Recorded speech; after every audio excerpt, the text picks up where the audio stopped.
Hey guys, welcome to Shigaraki. Today we are gonna see, what if Deku absorbed the destruction quirk? Don't forget to support the original author for this beautiful creation, links are in the description. And if you're craving the best 18 mature Deku related content, join my Patreon. Make sure to hit that subscribe button to enjoy the unique MHA stories right here on Shigaraki. A sticky situation, by Deep Hurting 66. The words of his classmates swirled around Midoriya as he sat in the auditorium. They were in for a real treat, a test screening of a band set to perform at the upcoming school festival. Well, maybe, set to perform, is too strong a phrase. All anyone knew was that present Mike was tasked with finding an act, put it off after getting distracted by his other duties. Booked the first act he thought looked halfway decent, and was now permitted to present them to Class 1A. Mike wasn't certain what the students wanted to see, he didn't have the time to find out. He figured if the band was a hit with Class 1A, maybe the rest of the student body would enjoy it. Each conversation in the crowd centered around who this mystery act could be. But all Midoriya could think about was the training exercise in ground beta earlier that day simulating a villain attack on a populated area. The heat was sweltering, certainly enough to make Kacchan pee. Produce more nitro-infused sweat than usual. This fact alone led him to take out more hostage dummies than practice. Robots by accident. No, Midoriya sighed. Kacchan didn't blow them up by accident and he knew it. What really stood out in Midoriya's mind was a scenario he overlooked during that session. The hostage dummies were all set up to display various injuries, which the students were mean to assess and treat until paramedics arrived. Midoriya recalled prioritizing the most bloody of them, the ones with the most grievous wounds, even if some of his classmates were already tending to them. He had focused on those dummies so much that he scarcely noticed the one in the corner of the room, the one rigged with a motor, curled up and shaking, but otherwise seemed unharmed. In fact, no one seemed to notice it.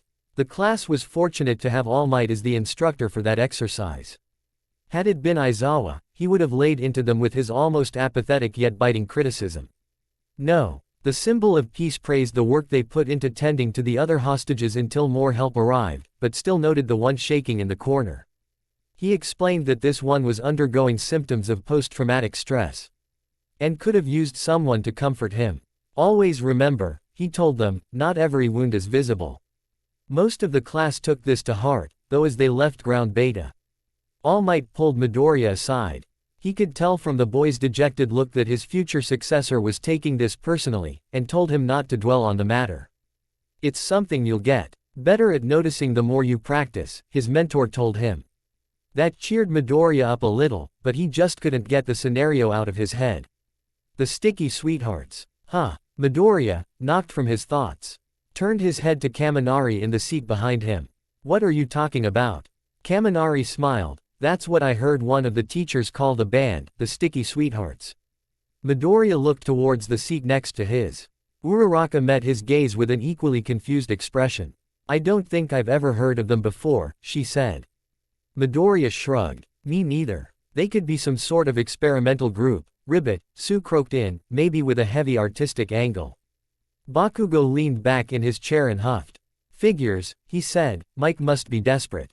There's no way anything good could come from a band called the Sticky Sweethearts. Why are you talking about the Sticky Sweethearts? The students turned to see Jiro taking a seat next to Kaminari, coming in late. Do you know about them, Jiro? Midoriya asked. Jiro replied with a sigh. I wish I didn't. Called it. Bakugo shouted, they're trash. There's no need to jump to conclusions, Bakugo, Iida chimed in. Even if you don't like a band's genre, they might still be capable of producing tasteful pieces. Iida's words made Jiro raise an eyebrow. Tasteful. Iida, they're not capable of anything remotely tasteful. I'm pretty tuned into the music industry and I've never heard a good thing about them. They're a menace. A menace? Sue asked, did they use their quirks for crimes? Jiro shook her head. Nothing like that. I think they're all quirkless. Let's just say the people in that band were never exactly stable. Jiro paused, considering her next words.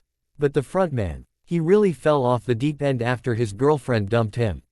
He never moved on and promised to stick to her like glue, until he found a way to fix their failed relationship. Sure enough, He started writing songs about all the stupid ways he tried to win her back. He even moved his band from America to Japan after she got a job over here. Uraraka winced a bit. Talk about living in the past. Stick to her like glue. Iida repeated. He seems to be taking that metaphor to its most extreme end. You have no idea, Jiro muttered.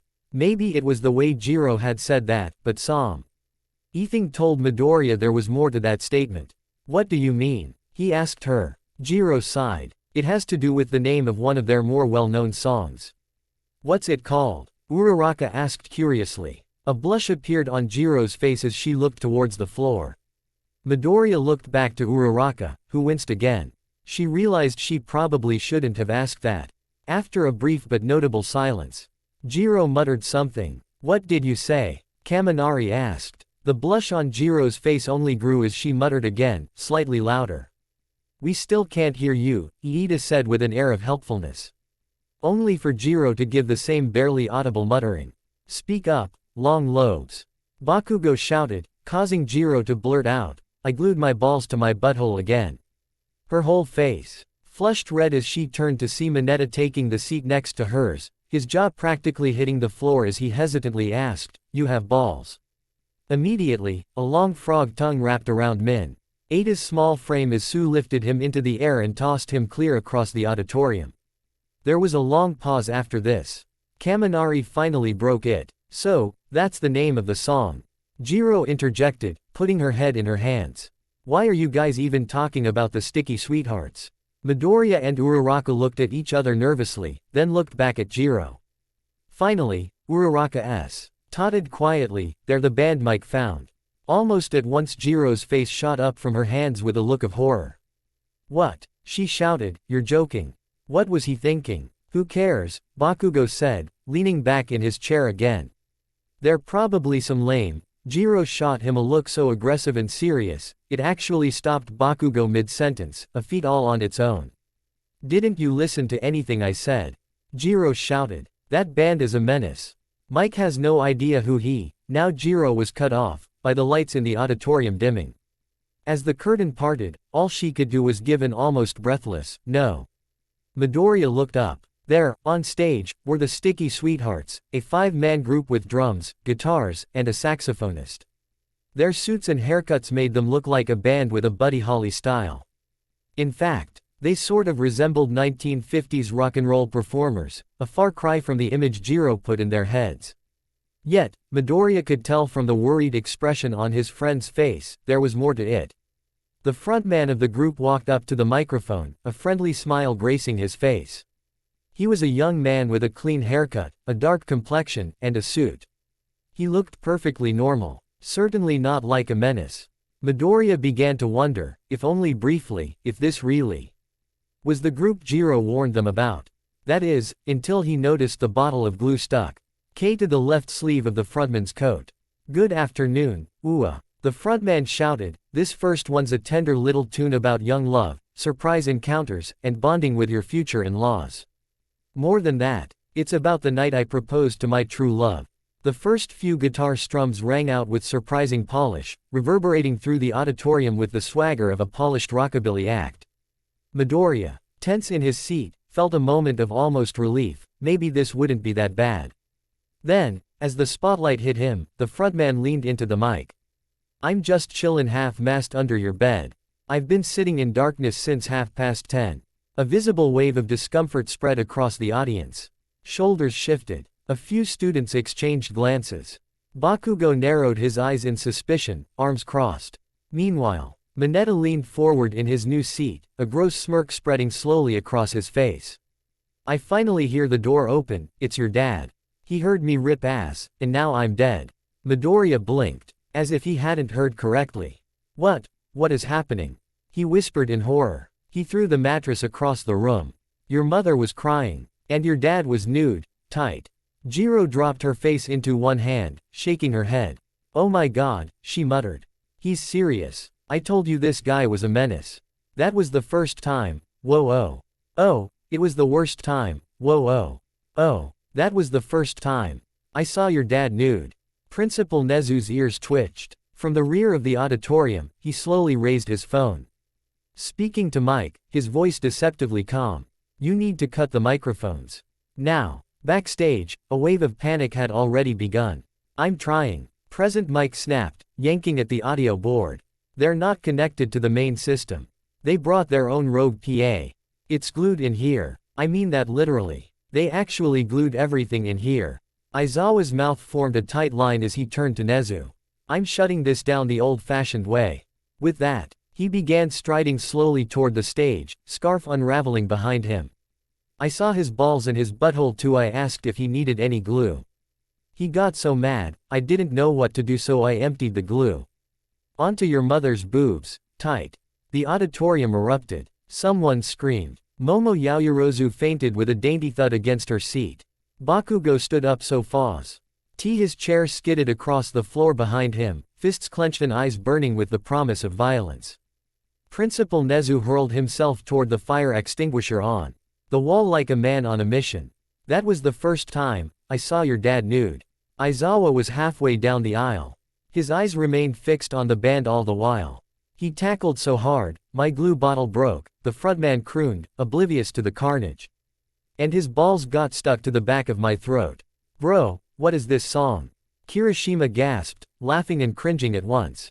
Somewhere near a very perplexed Ojiro, He voice of Hagakure floated invisibly. I think this might be a cry for help. Girl, that's when you finally walked in and screamed, Dad, what the fuck? What the fuck? Oh my god. Holy shit. Jesus Christ. Ew. It's not what it looks like. Quote. Midoriya, his jaw still dropped, looked over towards Iida.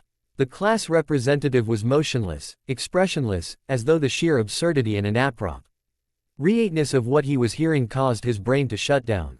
He could see Kaminari nearby, cracking up. At least he was enjoying this, somehow.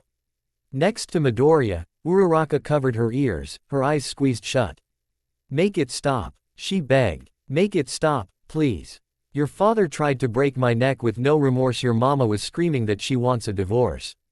Aizawa reached the stage, eyes glowing red. Ready to erase the entire band from existence. He yanked the power cord from their speaker system, only for it to sputter back to life. They wired in redundancies, he muttered.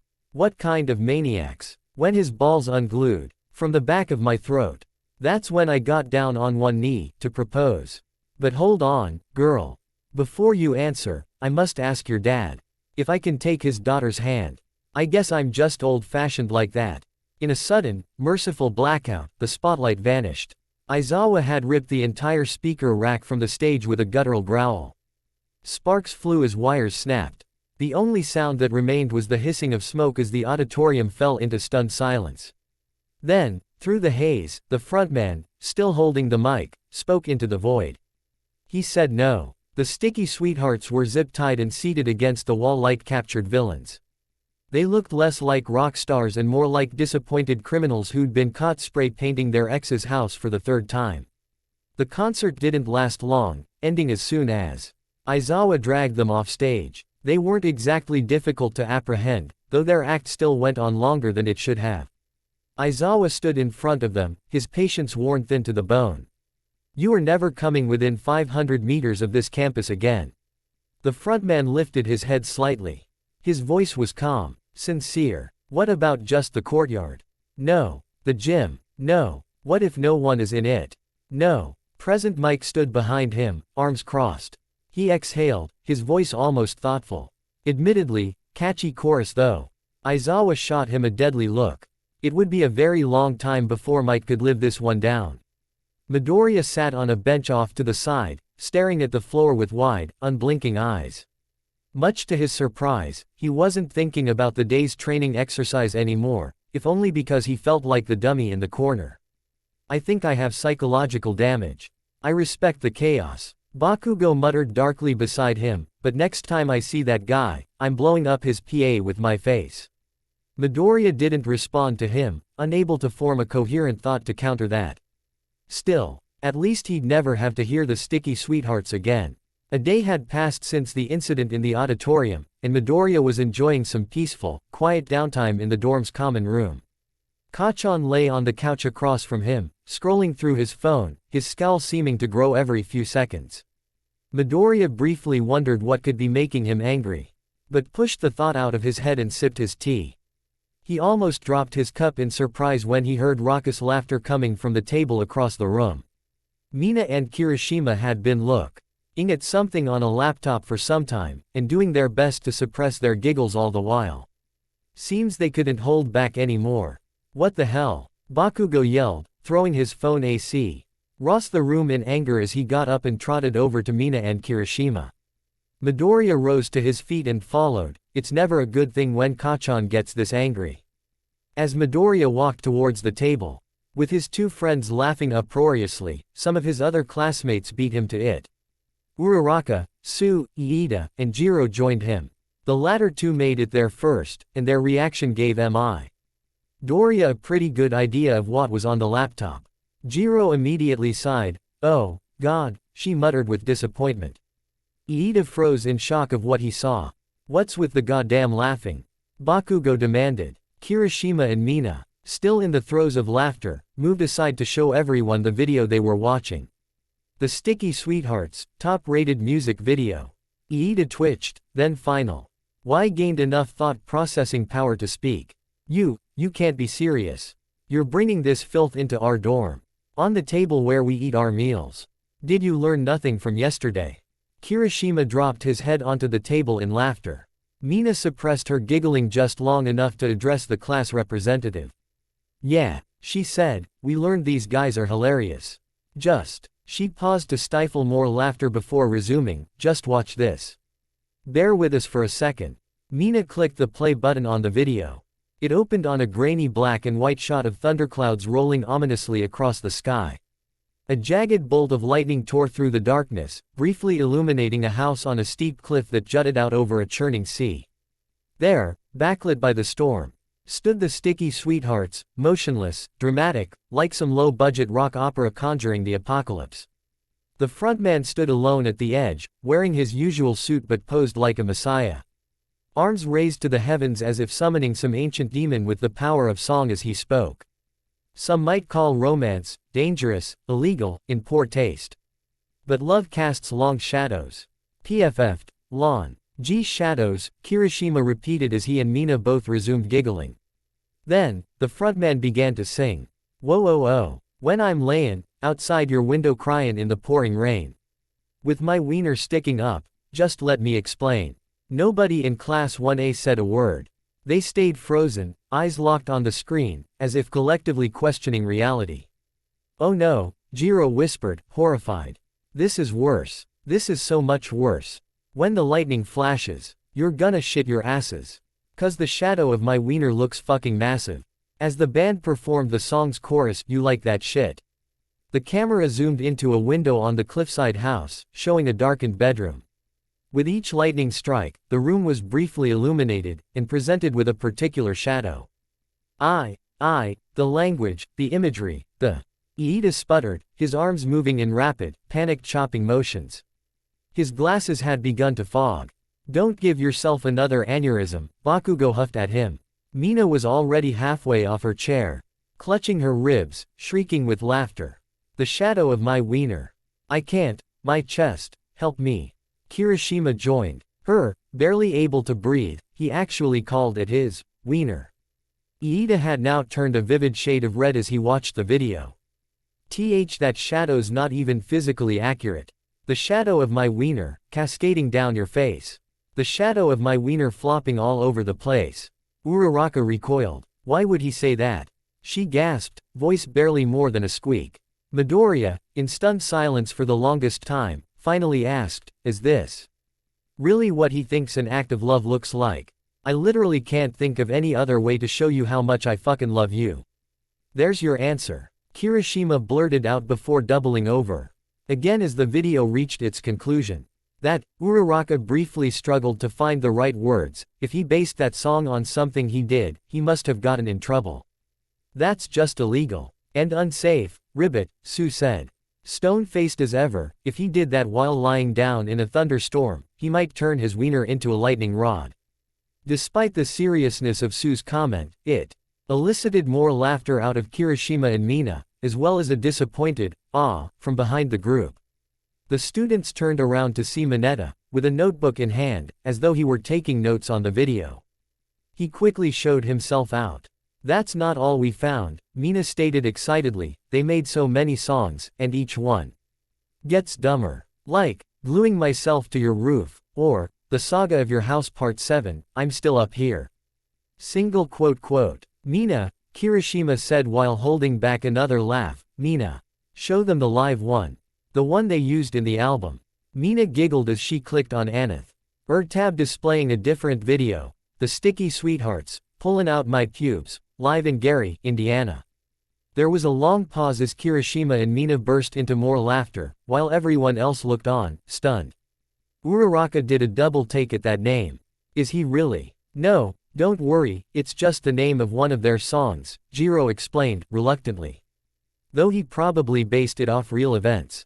The album Kirishima mentioned was, Live from the Sanitation Conference Dumpster Fire. Story goes they got booked for a concert in Gary, Indiana that was cancelled at the last minute. So EY took over the parking lot outside a sanitation company conference and performed there. They stopped people from getting in the building, had the police called on them, and accidentally started a glue fire in at least one dumpster. Is it even worth watching? Sue asked. Absolutely not. Iida shouted while gesticulating wildly, there is nothing that could be gained from exposing ourselves to this filth. Well, Midoriya trailed off, I don't know, Iida. It never hurts to learn more about a situation. We might figure out what drives someone like the frontman to do those things. He's driven by glue and rejection. Jiro stated deadpan. Jiro's words only made Mina and Kirishima burst into more laughter as the pink hero hit the play button. The Sticky Sweethearts could be seen performing. In the parking lot in front of a crowd of agitated-looking people likely there for the convention and the occasional curious local. Several dumpsters could be seen in different parts of the parking lot, all of them on fire. As the band played, the frontman tossed his coat at one of the people in the crowd much to his chagrin. He put the mic close to his mouth as his face contorted with the passion of James Brown, Bruce Springsteen, or anyone who gets really emotional about singing certain verses, as he belted out the chorus to Pullin' Out My Pubes.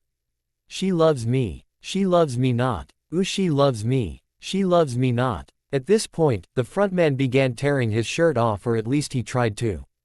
Turns out ripping your shirt off in one clean motion isn't as easy as it looks in the movies. He only got it about a third of the way off, struggling the whole time, when two police officers walked towards him. The frontman immediately reached into the right pocket of his pants. Pocket glue, he yelled as he attempted to squirt a bottle of Loctite at a cop. Too bad he forgot to remove the safety seal. That last bit got a huge laugh from Kirishima and Mina, along with a scoff of, fucking idiot, from Bakugo. Everyone else stayed silent for the next few seconds. Did he really set all of that up thinking the police wouldn't be called? Sue asked. I think that man needs help, Uraraka said. You kidding, Gravity Girl? Bakugo shouted, he's doing this for attention. The only thing he deserves is a beating. I don't think that's true, Kachan, Midoriya countered politely. Of course it's true, Bakugo said, turning to Midoriya, all these singers have gimmicks, and his gimmick is being a whiny, annoying little bitch. He doesn't need anyone's help, he just needs someone to make it clear that no one cares about his act.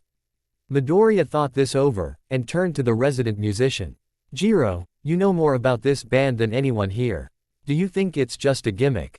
Jiro shrugged, honestly. I only know the stories I've heard, I try not to think about it. With that she turned around and walked towards her room. The rest of the group dispersed not long after. Leaving Kirishima and Mina at the table, looking up more songs by the infamous band Kirishima, look what Kaminari sent me. Sorry about the rabies. Their laughter was all Midoriya could hear as he pondered over the frontman for the Sticky Sweethearts, and asked himself how far someone would go for an act. Well, he also heard Bakugo's muttering, why couldn't the cops just shoot the band? That was America for fuck's sake. If there's one thing All Might emphasized to his students, it's that heroes are always on call. To help illustrate this, UA arranged for Class 1A to be a TTA to the local police department for a weekend. If there were any calls requiring a response from heroes in training, they'd be sent to handle them, a task made easier now that most of them had provisional licenses. Such was the case on Saturday night, when the police department asked them to investigate a possible intruder in someone's backyard. Apparently this caller didn't believe the poll. ICE were taking his numerous complaints seriously, they weren't, so they figured sending 3 heroes in training might convince him otherwise. Midoriya, Uraraka, and Sue were sent to the suburban neighborhood where the call originated. Bakugo and Todoroki went with them. The faculty figured that even though neither of them had a license, they could still learn by watching their classmates. Bakugo visibly seethed at the insinuation. They approached the worn-down suburban house cautiously, the night air thick with the scent of glue and glitter. The lawn was a battlefield of busted mic stands, tangled cords, and an alarming number of empty adhesive bottles that crunched under their boots. "Ah," Uraraka muttered, lifting her foot. "I think I stepped in glitter and glue, again. It's everywhere," Suyu croaked quietly, casting a glance toward the porch. "This looks worse than that craft store villain from last spring." Midoriya, ever watchful, scanned the surroundings with concern. "The report said he's being watched. If there's even a chance it's real, we have to be careful." Shoto Todoroki remained silent, his eyes narrowing. Something about this place, its oddly theatrical disarray, felt hauntingly familiar. Before any of them could speak again, the front door flew open with a dramatic crash. A man stood framed in the doorway, his bathrobe loosely duct-taped at the seams. He struck a pose so absurdly practiced it had to have been rehearsed. Upon seeing his face, there was no doubt in any of their minds over who this was. "Oh no," Uraraka muttered. Todoroki was equally surprised but did his best to hide it, only asking under his breath, "What are the odds?" It was the frontman for the Sticky Sweethearts. "Heroes, you're here. Thank God," he shouted, wild-eyed and desperate. "He's back. He's watching me again." Bakugo scowled. "What the hell are you talking about, Glue Goblin?" "Kachan, please," Midoriya said before turning to the frontman. As he learned from his lessons, the way to get through a situation like this is through professionalism. He began to introduce himself. "I'm Deku, this is Uravati, Frappi, Todoroki, and Bakugo. We're here to help." The frontman blinked once. Then his eyes widened with realization. "You're from that hero school, right? You remember when we showed up there? How could any of us forget?"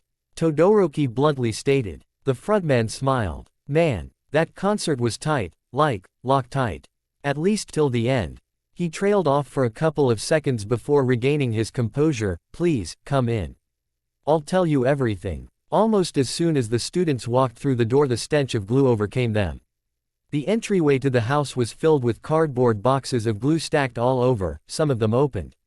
"Figures he'd sniff the stuff," Bakugo said quietly as they looked around. Uraraka shook her head. "I don't think he is. It looks like he only collects glue. But all the accumulated fumes." Bakugo cut her off, shouting, "Is all this glue yours?" The frontman beamed with pride. "You bet. You could say I'm spreading the gospel, the good news, the good glues of adhesives to the masses. Feel free to take some with you if any part of your life needs patching up. Glue fixes everything. That's why God made it." Todoroki, a somber expression across his face, shook his head as he stared at the glue boxes. "I don't think glue can fix every issue in someone's life." "Of course it can," the frontman cheerfully countered. "In fact, tell me what's weighing you down, Todoroki. I'll bet I got a glue that can fix it. I got all kinds. Acrylonitrile, cyanoacrylate, ethylene vinyl acetate." Midoriya figured if he didn't get this man back on track soon, they'd be here all night. "You told the police someone was watching you." Immediately, the frontman's face took on a more serious expression. "Yeah," he said, "this freak, he adheres to a strict routine, he's always in the same spot. Follow me to the kitchen." The students followed him to the kitchen in the back of the house. As soon as they entered, the frontman stopped and pointed with a shaking hand towards the window, thoroughly glued shut, at the far side of the room. From this distance, the students could barely see their faint reflections in the glass. "That's where he shows up every time." The students walked closer to the window while the frontman remained on the other side of the kitchen. Now their reflections were clearly visible. Midoriya was speechless. "You have to be kidding," Todoroki muttered. "Unfucking believable," groaned Bakugo. Midoriya stood next to Uraraka in equally stunned silence. Was this really it? What are the next steps in this situation? He thought, what do I even say to him? Fortunately, Sue spoke before he had a chance to. Ribbit, could you give us some more details about the man you saw? What did he look like and what was he doing? I'm glad you asked, Frothy. The frontman's face took on a relieved expression. Because I've prepared the perfect way to explain it. The frontman kicked open the door to a nearby room. Inside were the other sticky sweethearts with their instruments at the ready. Before any of the students had a chance to react, he yelled, "Hit it, boys." The band started enthusiastically playing as he sang. The music was loud, dramatic, and unrelentingly sincere, as was the frontman's singing.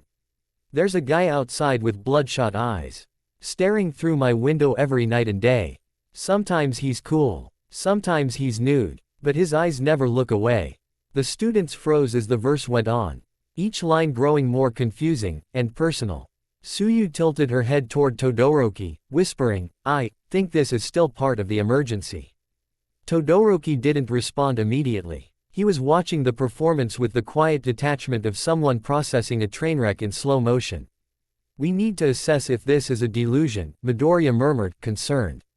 His eyes stayed on the frontman, sympathetic despite the absurdity. What if he really thinks he's being watched? He might be in trouble. Uraraka frowned. "He's just singing about himself, right?" "No doubt," Bakugo growled. "This guy's gonna eat glue and die before we even figure out what's going on." The frontman picked up a wireless microphone and walked across the kitchen towards the window as the chorus hit. "I'm so scared. I called the police. About the man in my window staring at me. I'm so scared. Just leave me be. Mr. Man in my window staring at me." And then came the bridge, wild, increasingly unhinged. "The man in my window. Looks like he's gonna kill me. The man in my window. You got the wrong house. The man in my window. He is always erect. The man in my window. Never ever ever smiles. The man in my window. Chokes himself then cries about it." Sue blinked slowly. That didn't rhyme. As the singer collapsed to his knees, sobbing into the wireless mic, the reflection in the window became painfully obvious. It was just him, slightly distorted by the glass, but unmistakably his own face. "There he is," he wailed. "Heroes, arrest this man." Midoriya was at a loss for words. Uraraka winced. "Oh no." Todoroki, finally speaking, said quietly and plainly, he might be having a psychological break. Bakugo had already heard enough. With a sigh of utter fury, he stormed forward and grabbed the frontman by the collar, palm glowing faintly. "You wasted our time for this. Kachan, stop," Midoriya yelled, pulling him off the frontman. "We're here to help him. And I got the permanent fix he needs." Bakugo's fist glowed even brighter. Everyone looked in shock as Bakugo fired a shot directly at the window, shattering it. Tears formed in the frontman's eyes as he smiled and hugged an increasingly agitated Bakugo. "You did it," he shouted joyfully. "You destroyed the man in my window. Thank you, Bakaki. Go. Get the fuck off me." In stunned silence, the students walked into the night and away from the house, all while the band kept jamming in the background. "If only Recovery Girl could treat a mental issue," Todoroki said. "Maybe she has mental health training," Uraraka added. "Or knows someone who does.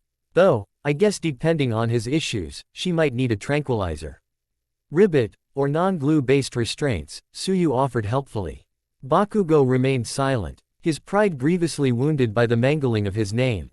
By contrast, Midoriya stayed quiet because he had a lot to reflect on. If anything, this incident proved Kachan was wrong about the Sticky Sweethearts frontman. This wasn't an act. He was hurt, and it was the kind of injury you couldn't see. All Might always told him to think through an issue when finding a way to help someone. His training didn't teach him how to treat a mental impairment. But that doesn't mean he can't find someone who could. Maybe tomorrow he'd pay the school clinic a visit. Nothing worthwhile is ever easy. Midoriya had heard these words before, more than once. These last few days had been the hardest in his life so far, and they definitely weren't without loss. But, in the end, they rescued Eri and defeated the Yakuza. That was worth all the broken bones and injuries in the world. Midoriya walked through the park in the midday sun, Todoroki, Bakugo, and Uraraka nearby. He recovered enough to enjoy an ice cream in the park with his friends. Best of all, it was a Friday. Make no mistake, Midoriya lived for his studies, but after a stressful few days, a peaceful break was a welcome change. All that ended when he heard a familiar voice call, "Midoriya." Between a spate of giggles, Midoriya turned to greet her with a smile. "Mina, I didn't know you were here too." Mina grabbed his arm and began to pull him in the direction she came from. "You guys need to see who's playing." Uraraka was about to ask, "Who?" but stopped herself, only saying, "Uh-oh." The laughter, the look on Mina's face. There's no doubt who was performing. As they got closer to a clearing in the park, they could see the Sticky Sweethearts on an open-air stage, wearing their usual suits and playing their instruments. In the middle of the park surrounded by stunned onlookers, the frontman was finishing the last line of, "I glued my balls to my butthole again," as Midoriya and his friends arrived. "Good God. I pulled too hard. Now my scrotum's stretched out like a fucking yard." Mina burst into laughter at these words. Midoriya did a quick scan of the crowd. Near the edge was Kaminari, laughing up a storm. Jiro stood next to him, her head placed firmly in her hands. Bakugo seethed next to Midoriya as Uraraka looked at her friends in the crowd. "I hope Jiro didn't show up because Kaminari tricked her into coming," she said. "What's that supposed to say? Stick with me and we'll hear music like this every day." Todoroki tapped Midoriya's shoulder. "Looks like Jiro's not the only one disappointed by the performance." He pointed to two men at the edge of the clearing, possibly city officials by the way they're dressed, and by the way one was chewing out the other. Clearly someone made a poor booking decision.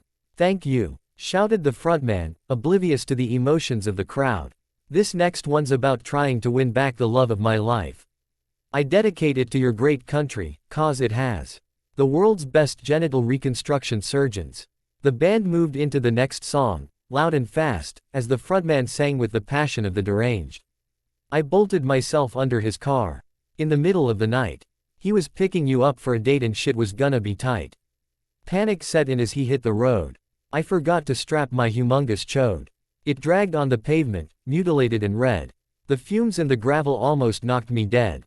Bakugo, surprisingly silent this whole time, finally muttered something. "Strap my humongous chode," he repeated. No wonder his girlfriend dumped him. "I don't care." The students turned to look at the city official as he berated his subordinate. He clearly didn't vet the act he approved, just like Mike. "Get those idiots off the stage or I'm calling the cops." Uraraka sighed. "I don't like what he does, but he's clearly unwell. I wish there were a better option." "I wouldn't think about it too much," Todoroki replied. "He's glued to his fixations and there's nothing we can do about it." "There is," Midoriya said, stepping forward. "We have to help him stick to something better." Approaching the two men, Midoriya took his provisional hero license from his pocket. "Excuse me," he called out, "I'm a hero. I'd like to help." "He picked you up, right on time. I picked your roadkill out of my eye. You heard me cryin'. Looked under the car, screamed, 'Holy shit. You hit my dog. Did you hear me screaming your name in the exhaust pipe?'" Without warning, all the band's amps and speakers stopped working. Each member checked the connections closest to them. But it was the frontman who turned to see Deku, his hand still glowing from the use of One for All, holding the now disconnected but still glue-encrusted cables. He walked towards Midoriya in shock. "Impossible," he muttered, "I double-glued those. Could you be the legendary super solvent? Destined to arise once every 1,000 years. Midoriya was a little taken aback by this statement. No. It's me, Deku. We met at your house. Those two men from the city were going to call the police, so I promised to get you off stage instead." The frontman smiled. "Hey, I do remember you. Thanks for the help, Count Deku. But I don't need anything right now. I'm actually pretty stuck to my schedule, so if you could just..." He stretched his arm out to grab the cables but Midoriya held them out of reach. "Actually," Midoriya said, "I was hoping you could take some time to tell me about your music. You seem pretty passionate about your art." The frontman seemed to perk up at the suggestion. "What would you like to know?" They spent about 20 minutes sitting on a park bench, talking about the discography of the Sticky Sweethearts and the inspiration for their songs. At least as far as Midoriya could tell. He wasn't really keeping track. It didn't take a genius to learn most of the band's songs centered around the frontman's failed relationship. "Sounds like you really loved the girl you used to date," he told him. The frontman sighed. "She was the only one who understood me. That's why I have to seal the seams of our relationship. She was my one chance at romance. I can't just blow it, I might never have another chance as long as I live." "You don't know that for sure," Midoriya countered. "I can't take that risk," the frontman replied. Avenue, you considered that she just isn't into you anymore." "She isn't into me right now," the frontman corrected, "but the more I show up, the more she'll remember the good times we had, all the times we bonded.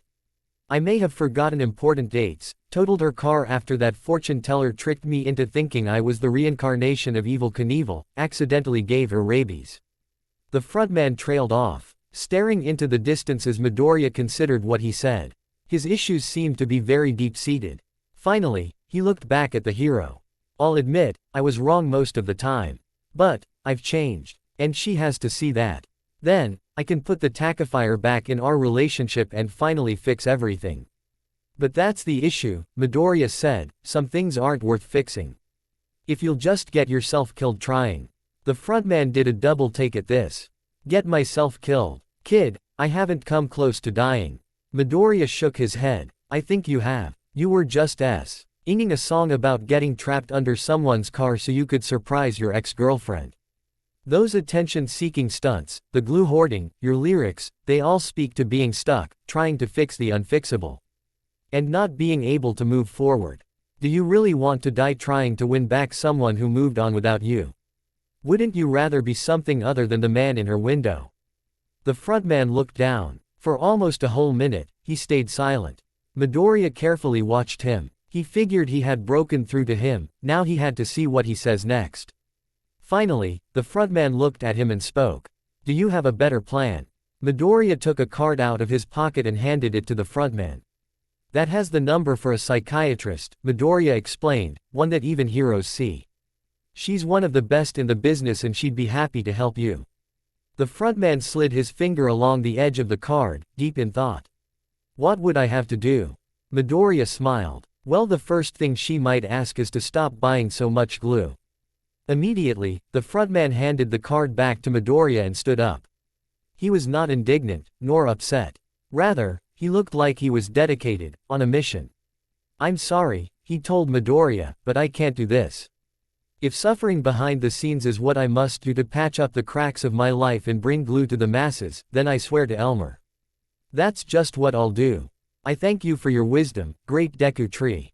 I hope this will not put animosity between us." Midoriya sighed, then smiled. "Just promise me you'll think it over." The frontman smiled, saluted, and walked off. "I'm honestly impressed, Midoriya. I admire your persistence." Startled, Midoriya turned around to see Todoroki standing behind the bench, with Uraraka approaching behind him. "Oh, thanks Todoroki," he replied, "but it was Uraraka's idea to ask Recovery Girl for a psychiatrist. I held onto this card in case I saw him again." Uraraka was puzzled at first, until she thought back to the night they left the frontman's house. She smiled. "I didn't think anyone would actually ask her." Her smile faded a bit. "I'm sorry it didn't work out, Deku." Midoriya stood up. "It might. He definitely doesn't want to be trapped in that cycle. I guess we'll just have to wait and see what happens next." He walked around the bench to join his friends. "You guys want to get another ice cream?" Uraraka smiled warmly. "I'd love, like that. You can't get away, Slipshift." Bakugo turned his head towards Midoriya mid-jump. "He can't hear you, dumbass." Midoriya was starting to get tired. He, Jiro, Momo, Todoroki, and Kacchan had spent the better part of the chilly December afternoon chasing Slipshift. The villain came to police at Tantio. And after he stole multiple antique and collectible cars. If he were any older, someone might think his quirk involved having the world's worst midlife crisis. By itself, stealing those cars was not the worst crime ever. To Midoriya, the worst part was his wild driving that endangered the public. Tracking Slipshift was easy enough, it's not like he was keeping a low profile by draining fuel pumps across the city. His stolen muscle car was pretty distinct, especially since he modified it with an extra tank sticking out of the open trunk to carry all that siphoned fuel. The hard part was catching him. Slipshift's quirk allowed him to increase the power, effectiveness, and efficiency of any motor vehicle he drives. How it worked was a mystery to Midoriya, though he figured it probably had some thing to do with the electric bolts coming from his fingers when he touched the steering wheel.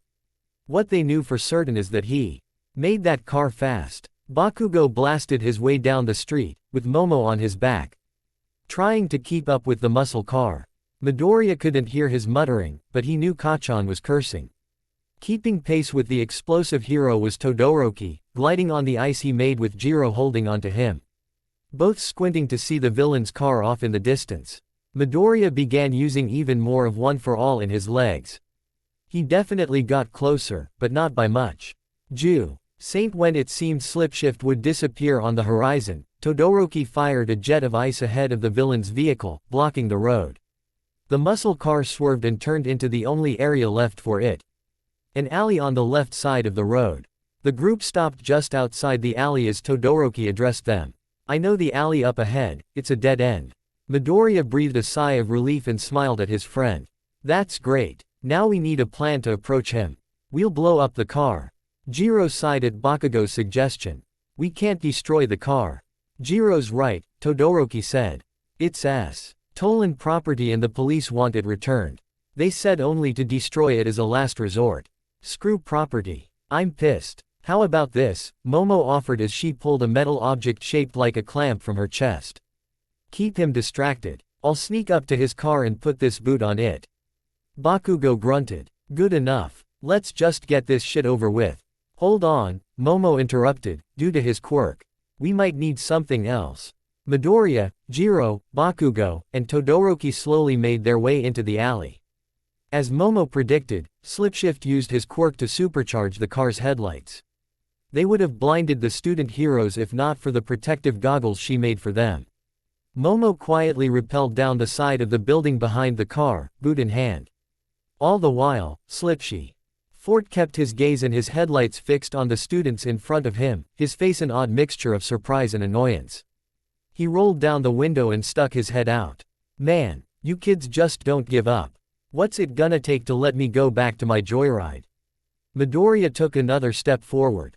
"Slipshift, we've already called the police. They'll be here soon." He could see Momo nearing the ground, only about a meter to go. To Midoriya's surprise, Slipshift's face twisted into a grin. "Tell you what, I just got a new album from my favorite band. How about we welcome the cops with some tunes?" Sparks shot from the villain's fingers as he reached toward the car's audio controls. A raucous blare of music shot out of the car, far louder than its speakers should have been capable of. The shock of it made the students grasp their ears, and made Momo let go of the rope and fall to the ground. Bakugo unleashed an ocean of profanity at Slipshift, all drowned out by the song. And the son, G in question, was screaming your name in the exhaust pipe by the Sticky Sweethearts. After the first verse, Slipshift mercifully paused the song. He stuck his head out the window again, grinning like a man possessed. "I feel this guy. Man, he's the voice of a generation. You ever love someone so hard you grind your genitals down on asphalt for them?" "No." Midoriya's voice cracked. "That's not love. That's a series of preventable medical emergencies." Slipshift brushed Midoriya off and turned the music back on, revving the engine in tune with the song. Jiro's expression hardened. "Okay, I've had enough." She slammed her jacks into the ground, sending a sharp burst of sound through the air and strong vibrations through the earth. The muscle car shook violently as the windows broke, the headlights shattered, and the now very overloaded speaker system fizzled out. Inside the car, Slipshift slumped forward, his shoulders shaking. "You cut off the best part," he sniffled. He was about to propose.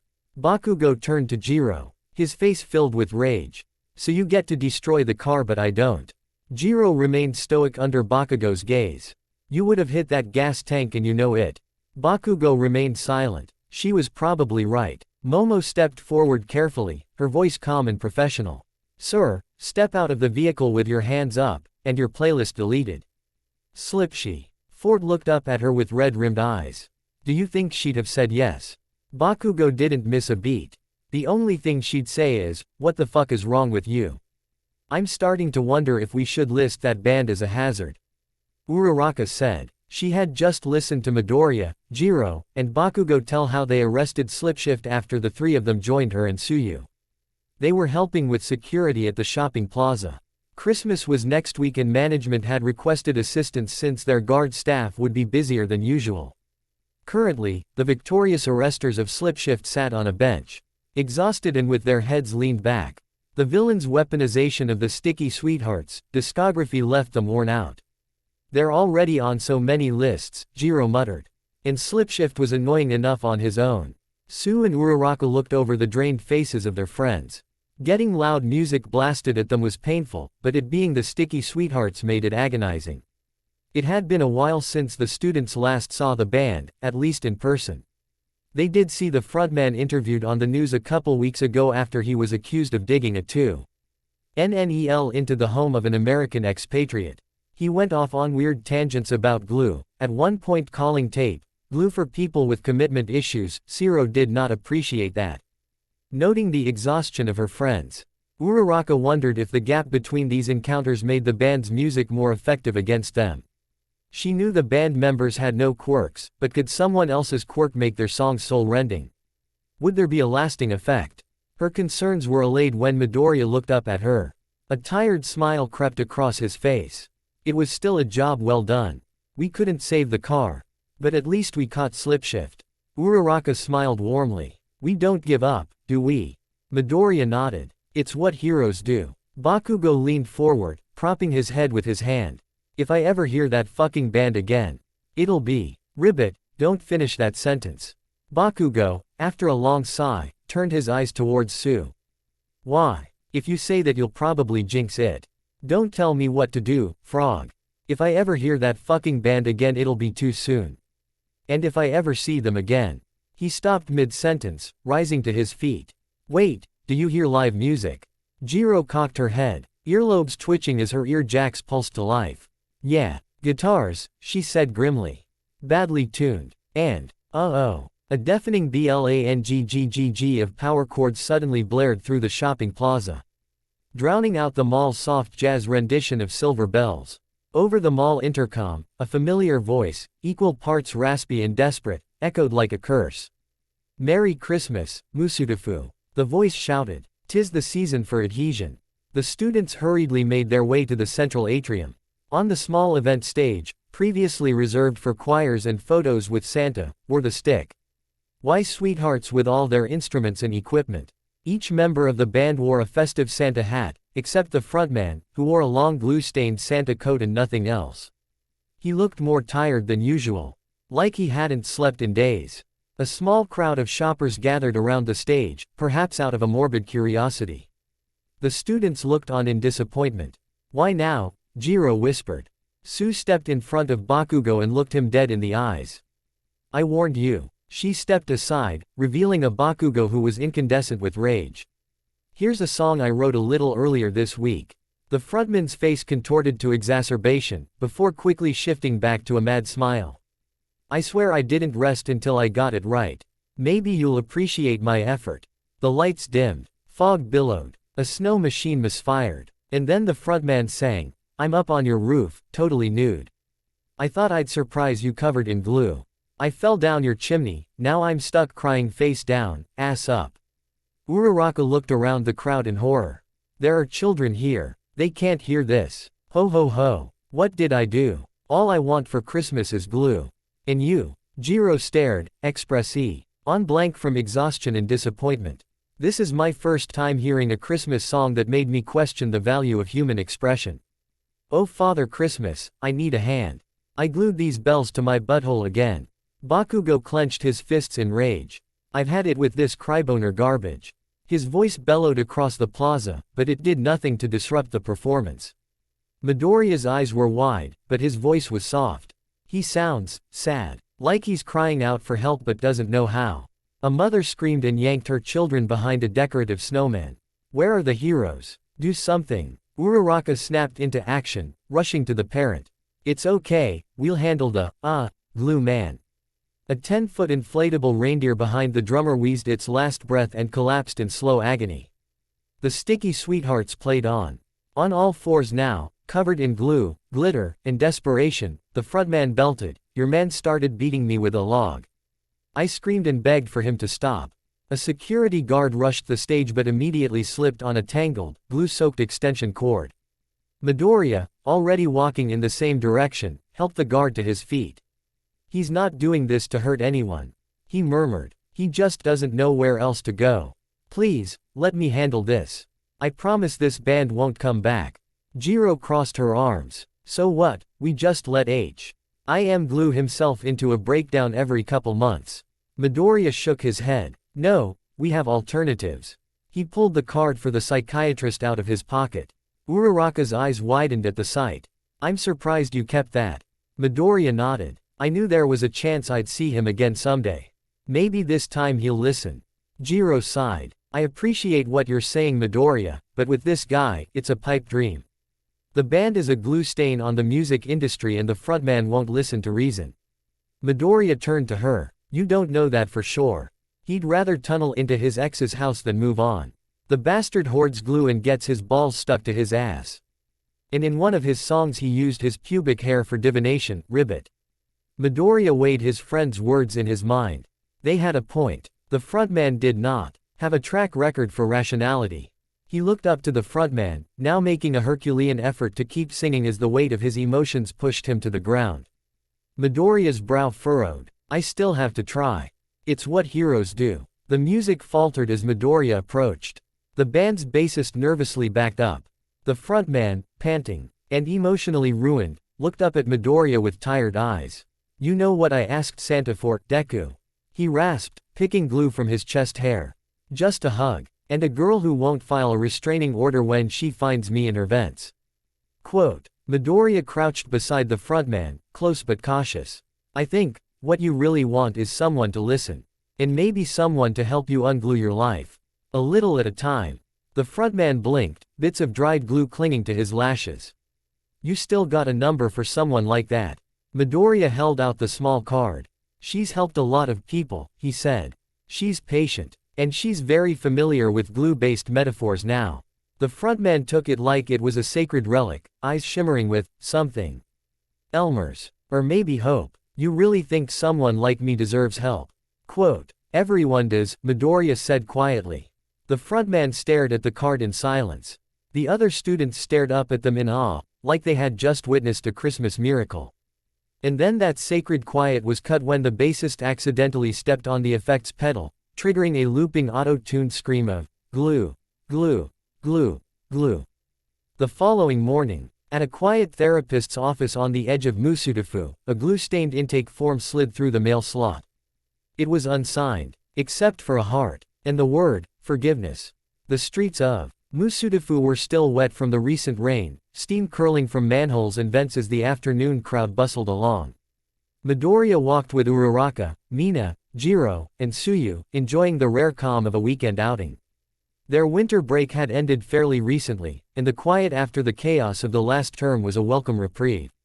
The group of students had a pretty uneventful dinner, a welcome change of pace. Though they'd been told they might receive a phone call about an operation being planned out. Midoriya silently wished this peace could last forever. They'd just turned the corner TA bookstore when a familiar voice rang out. "Deku." The group stopped. And there he was, the frontman. The eccentric, occasionally unhinged lead singer of the Sticky Sweethearts stood on the sidewalk, grinning ear to ear. Mina gave a big smile at the sight. She waved at him and let out a mirthful giggle. Jiro sighed. "I guess today was going too well." Uraraka frowned, looking at her now depressed friend. "I don't know, Jiro." Sue interjected, "Take another look at him." Uraraka looked back at the frontman. She immediately did a double take. Sue is right. He seems different. He looked healthier somehow. Like he'd been sleeping better, though the sleeves of his coat had suspiciously stiff creases.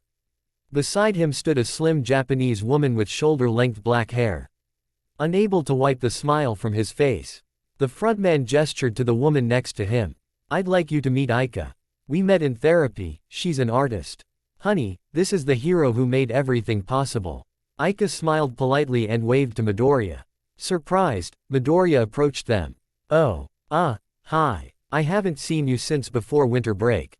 That's 'cause I've been in therapy, the frontman announced proudly, pointing at himself with both thumbs. And I'm completely better now. Aika raised an eyebrow. No, you're not. The frontman shot her a wounded look. Aika, you forget, I did what the therapist asked. She even had me write a breakup letter to Glue. Really? Aika asked, her tone as dry as unbuttered toast. You left out the part where you instantly relapsed after licking the envelope. The students froze mid-step. That's not fair. The frontman protested. The envelope glue is different. It's administrative. And you glued your clothes to your body the other day, she continued flatly.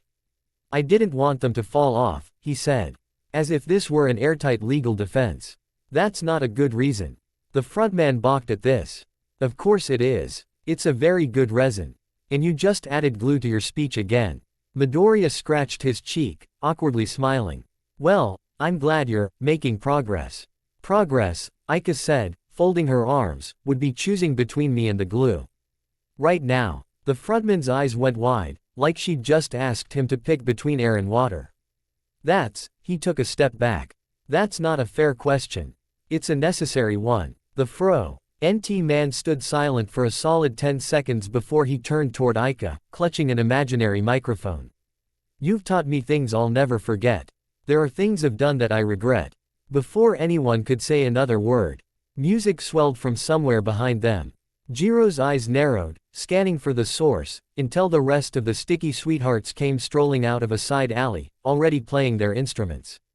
Uraraka blinked. What's happening? Aika stepped forward, her voice sharp but melodic. You're not the man I thought I knew.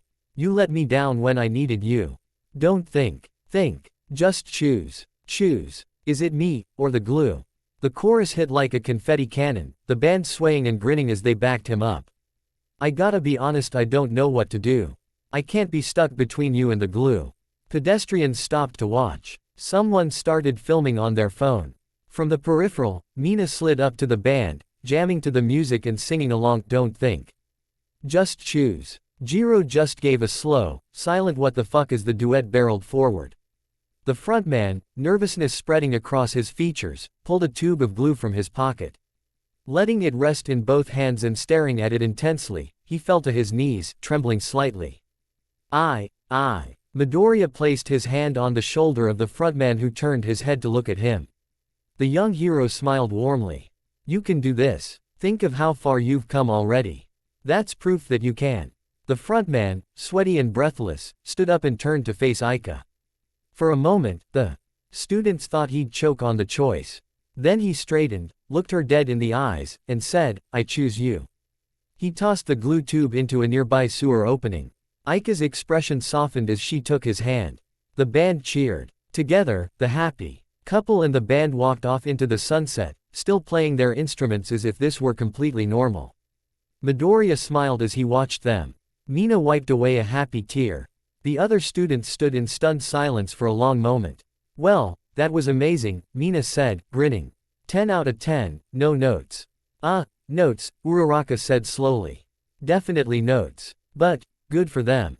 Midoriya smiled, nodding. Yeah, I think she's helping him. And, he's trying. Jiro gave one last look in the direction the musicians walked off. Still processing what she just witnessed, before turning back to her friends. That's the part that surprised me the most, that he tried it all. Trying not to make glue an integral part your relationship is a weird romantic gesture, Suyu remarked. But, progress is progress. And somehow you did it, Midoriya, Jiro said, you did the impossible and convinced the frontman of the sticky sweethearts to at least attempt to fix his life. He even moved on from his ex-girlfriend. Uraraka smiled at Midoriya. I guess it helped to have someone believe in him. I'm glad you stuck with it, Deku. Her face flushed when she realized what she said. No pun intended. I wasn't making fun of him. Midoriya smiled back. It's okay. All Might told me a hero looks out for everyone no matter who they are. I'm trying to live up to that. As the conversation lulled, Jiro's phone buzzed. She glanced at it, frowned, and slid it back into her pocket. Looks like it's happening. We've got a major operation in Jaku City next week. Quote. Uraraka turned. Oh, wow. Already? Yeah, Jiro said. Bakugo ought to be out of the hospital well before then. Midoriya blinked. Kacchan is in the hospital. Jiro nodded. Yeah, since this morning. He lost another fight to Mayor Breslin. Thanks for watching.